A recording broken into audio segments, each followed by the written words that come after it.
Hi, I'm Lisa Cohen, and I'm here today to talk a little bit about something I've learned during quarantine, which is the art of lacto-fermentation. So, you know the expression, if life gives you lemons, make lemonade? Well, if your husband grows an inordinate amount of Brussels sprouts, you need to find something to do with them.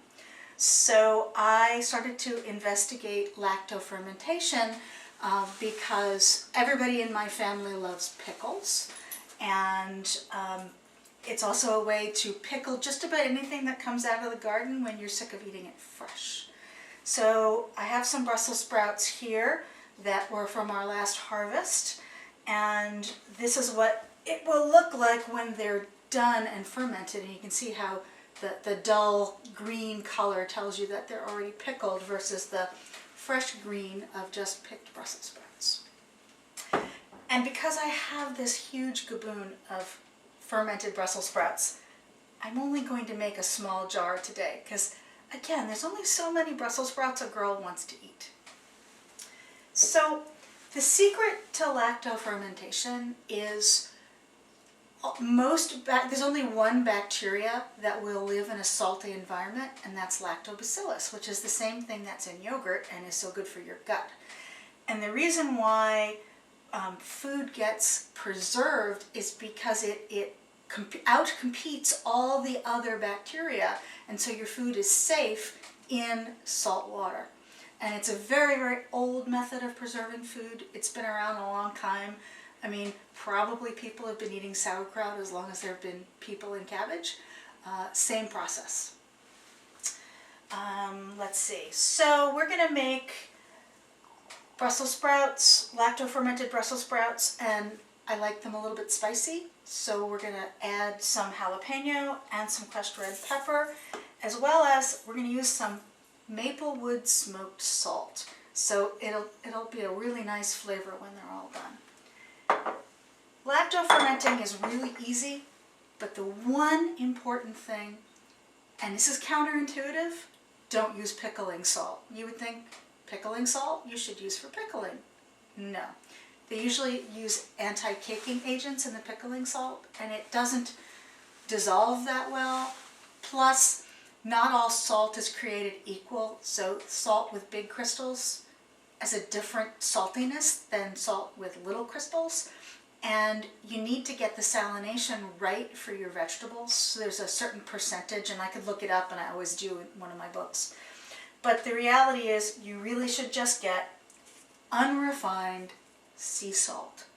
Fine crystal, unrefined sea salt, and your ferments will be much better for it. So you can fly by the seat of your pants if you get the salination right, but I happen to like this particular book, and they have specific recipes for every vegetable you can imagine for fermenting. And I think I got this at the co-op, actually. It's Fermented Vegetables. And it's just a really, really nice book, and I really like the way it's organized. It has a chapter about the salt and the basics, but then it has the biggest section is alphabetically all of these different recipes. And FYI, they say you can pretty much pickle everything, but not broccoli, which I found hysterical. They just don't like broccoli, don't pickle it. So here's my Brussels sprout recipe. And it makes a quart, and I'm only making a pint, so I'm going to half the amounts in the recipe. And it calls for garlic, peppercorns, chili pepper flakes, and some jalapenos. If this were in the summer and my grape leaves were growing, I'd put a grape leaf in there because the tannins in the grape leaf help keep your pickles crunchy. Brussels sprouts, not so much of a problem. They don't get soft, they stay pretty crunchy.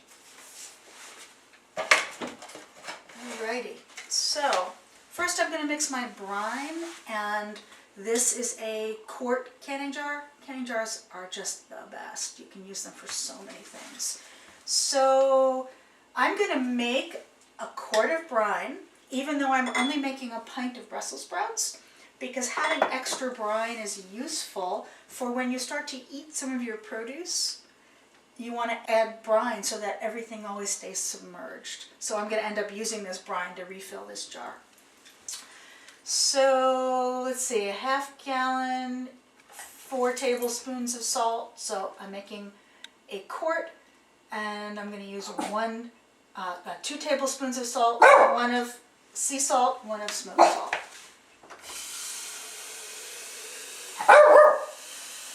And Dustin has something to say.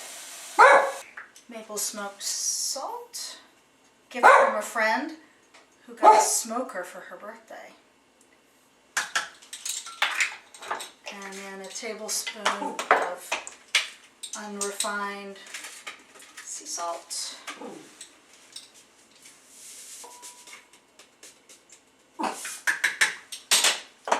I also got these at the co-op. These are leak-proof mason jar covers. They're marvelous.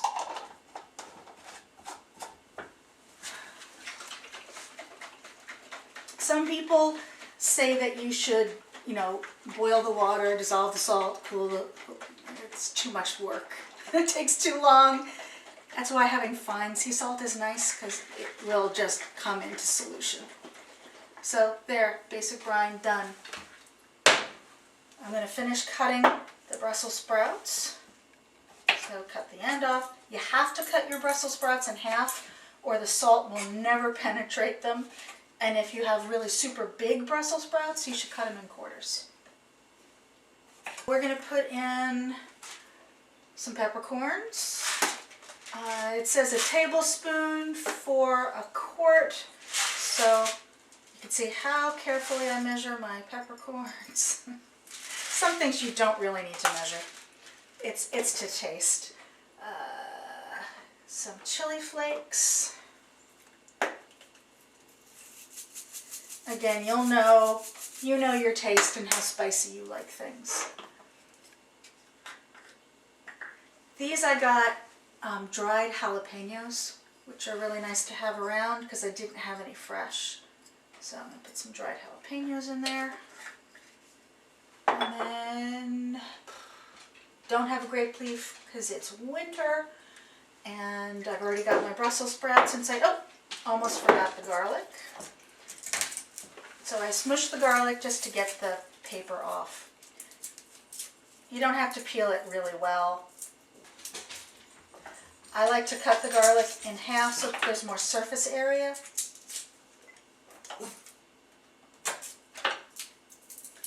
And then what's nice is when you're done with your ferment and you've finished eating your Brussels sprouts, fish out the garlic, put it in a little bit of oil, and you have garlic infused oil to cook with. It's really nice. Now that this is all set with my herbs and my spices and my garlic and my Brussels sprouts, I'm just going to pour in the brine.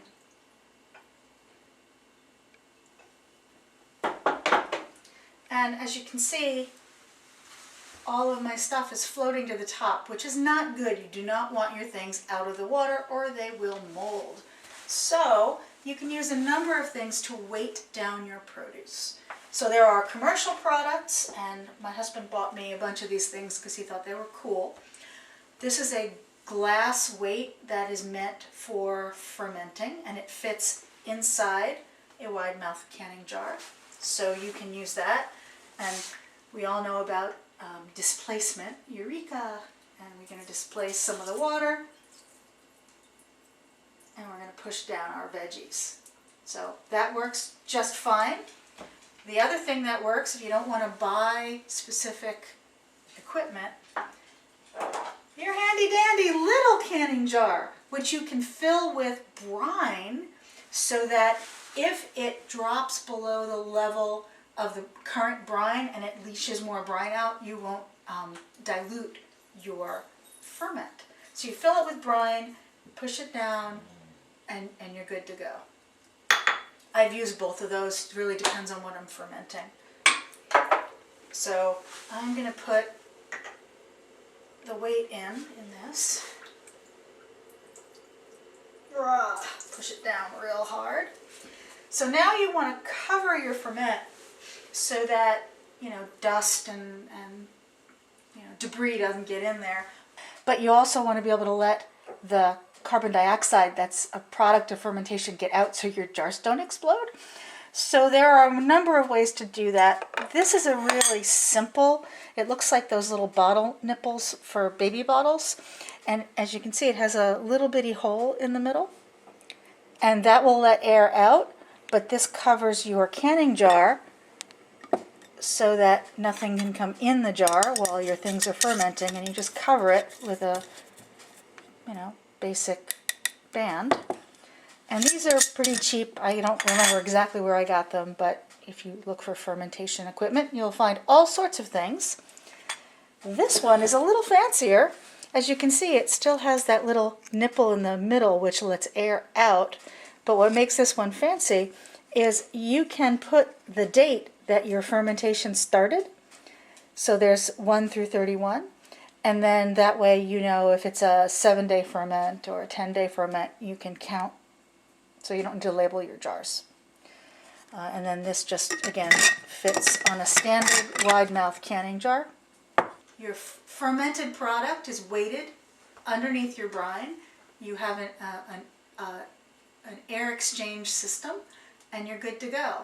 And this will take anywhere between 4 to 10 days to 2 weeks. It's not an exact science because it depends on the warmth of your kitchen environment and how briny you like your finished product. So let it ferment 3-4 days, 5 days, and then start tasting. And when it gets to a level that you like, you unscrew your jar. You take out your little air exchange system, and then you can just cover it with a leak-proof, stick it in the fridge, and this will be happy in your fridge for a year. Anything that you pickle will continue to get a little bit spicier over time. And in fact, we've got a ton of pickled produce in our spare fridge downstairs. People will say, well, why don't you just go to the store and buy pickles? Well, first of all, you usually can't find pickled vegetables. You can buy pickled cucumbers, pickles. But most pickles that you buy commercially, especially the ones that are sealed at room temperature, are not a lacto-fermented product. They are a vinegar preserved product. And that's not a fermentation. And so you don't get the live cultures that you get in a salt brine lacto-fermented product. So this is actually much, much healthier for you. It's the same beneficial probiotic as you get in yogurt.